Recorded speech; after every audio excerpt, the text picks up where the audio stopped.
한 여성이 어린 자식 둘과 함께 말이 없는 마차를 타고 있어.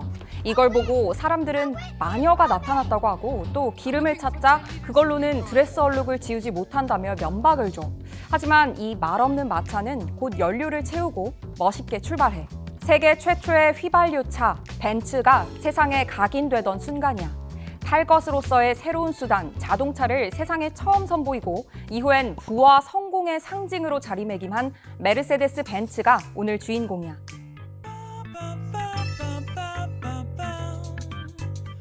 벤츠의 역사는 곧 자동차의 역사야. 1844년 독일에서 태어난 카를 벤츠에게는 철도 없이 자유롭게 다닐 수 있는 자동차를 만들고 싶다는 꿈이 있었어. 그리고 1885년에 세계 최초로 휘발유 자동차를 만들면서 꿈을 실현하지. 바퀴도 3개뿐이고 속력은 1마력도 채 안 됐지만 공식 특허를 받으면서 현대식 자동차의 시작을 알려. 말을 몰고 다닐 필요도 없는 데다가 증기 자동차처럼 무겁게 보일러를 끓일 필요도 없는데 당시 사람들한텐 이게 낯선 정도가 아니라 무섭게까지 느껴졌다고 하네. 그래서 기껏 열심히 발명도 하고 또 특허까지 냈는데 이걸 왜 써야 하는지 시장에 설득은 못하고 있었어. 그때 카를의 아내가 나서 남편한테 따로 얘기하지 않고 어린 2 아들을 데리고 연구실에 있던 자동차를 끌고 나와. 그리고 벤츠의 회사가 있던 만하임에서 친정이 있던 포르츠하임까지 출발해. 그때는 차가 없을 때니까 당연히 주유소도 없었겠지. 연료가 떨어지면 약국에 가서 구하고 또 브레이크가 다르면 구두방에서 가죽을 빌려와서 직접 다듬었대. 연료 파이프가 막히면 모자핀으로 직접 뚫으면서. 그렇게 고단한 여정 끝에 아침 일찍 출발한 베르타는 저녁이 되어서 친정집에 도착해.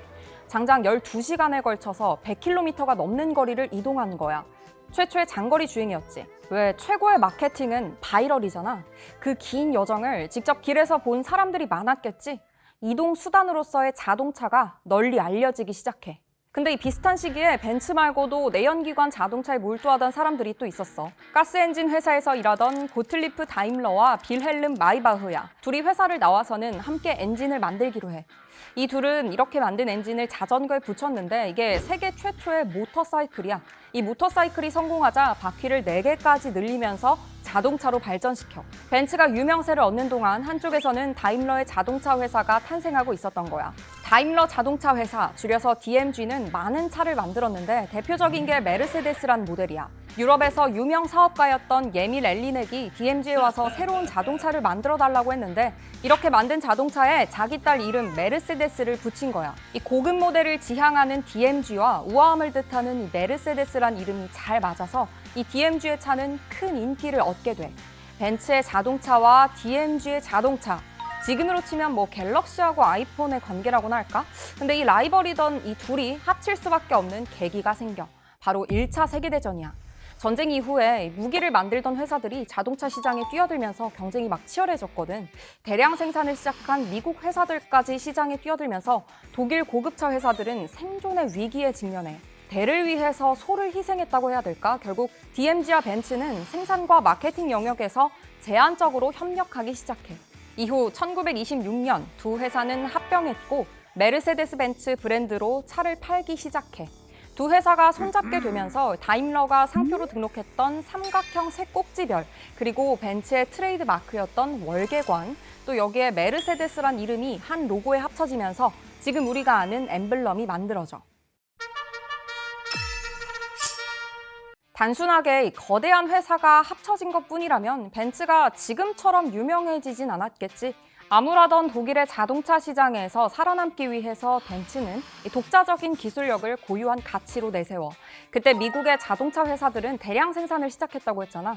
무한히 가동되는 컨베이어 벨트, 볼트는 볼트대로, 너트는 너트대로. 벤츠는 미국을 따라가기보다는 새로운 기술을 만드는 데 집중했어. 비행기 엔진에 쓰려고 만든 기술인 슈퍼차저 기술을 자동차에 접목시키는가 하면 성능은 좋으면서 연료는 저렴한 디젤 자동차를 최초로 만들기도 했어. 안전만을 연구하는 전담 부서를 따로 두고 안전 장비 개발에 특히 신경을 썼어. 그래서 이 분야에 세계 최초가 많은데 요즘은 자주 볼 수 있는 자동차 충돌 테스트도 벤츠가 제일 먼저 시작했어. 지금은 우리가 당연하게 생각하는 크럼플 존, 즉 사고가 났을 때 차 앞쪽이 잘 구겨지게 만들어서 운전자를 보호하는 이 차체의 구조도 벤츠가 처음으로 도입했대. 벤츠가 이렇게 다양한 기술을 시도할 수 있었던 건 유명한 엔지니어 벨라 바레니를 영입한 덕분이야.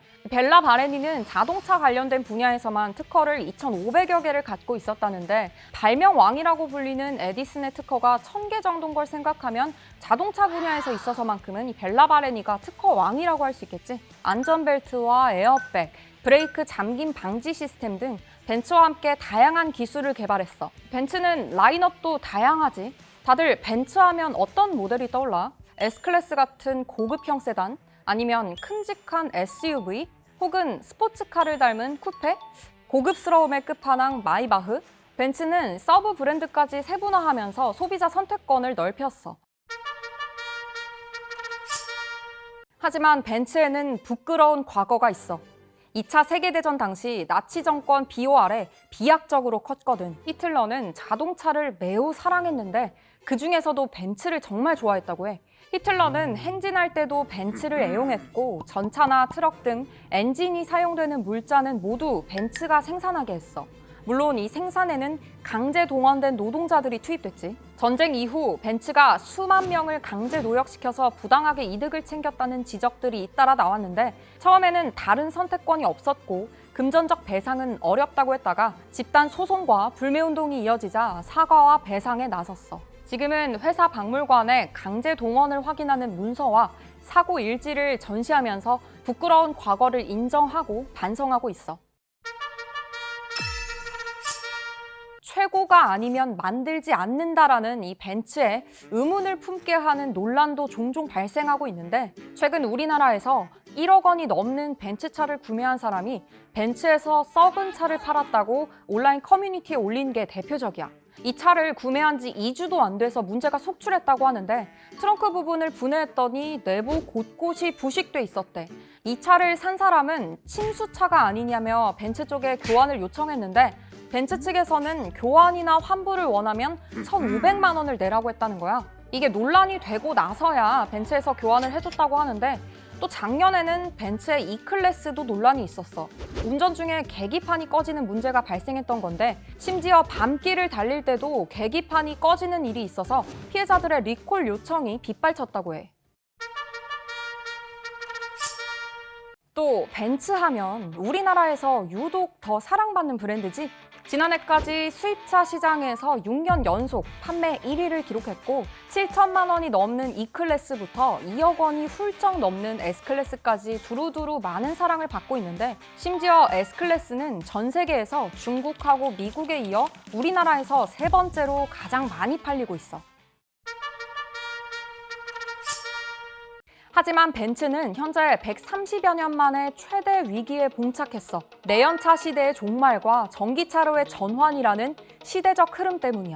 업계에서는 벤츠뿐만 아니라 내연차 시장에서 프리미엄 브랜드로 왕좌를 지켜온 업체들이 그 위상을 유지할 수 있을지 의문을 품고 있어. 그간 내연차 시장에선 업계 선두주자로서 압도적인 기술력의 차이, 또 그에 따른 견고한 프리미엄 이미지를 유지했지만 후발주자로 뛰어든 전동화 시장에서 과연 그만한 차별성을 보여줄 수 있겠느냐는 거야.